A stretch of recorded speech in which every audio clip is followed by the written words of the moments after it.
Sobrang sikat na sikat sa school si Sir Miguel. Alamat ang turing sa kanya. Bakit? Dahil ba matangkad siya, gwapo at mayaman? Sa totoo lang dahil yun sa napakabait niya.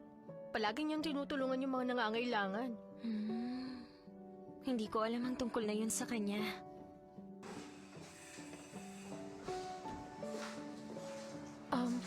Sir Miguel, hello po. Ako po si Amy Han. Nag-usap na po tayo sa phone. Oo, kumusta?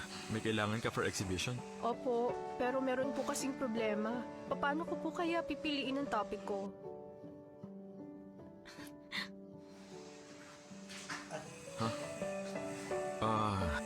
Saang designs ka ba magaling? Tingin ko sa illustrations. Illustrations? Sige, ganito na lang. Ano bang dapat nating alisin kung gusto nating sumaya? Ang masasakit ba na salita ng iba? O ang marahas na pag-ibig na pwedeng makapanakit sa atin? Moisturizer to, ano? Ito ay para sa skincare routine. Parang yogurt, hindi ba? Bakit? Kinukumpara mo ba ako doon sa boss mo? Ano bang kinalaman niya sa lahat ng bagay?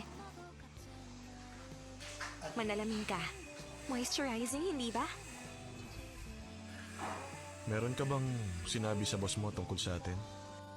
Tulad ng ano, na ikakasal tayo? Siyempre naman. Hindi, yung maliban doon. Maliban, saan? Wala. Wala yan.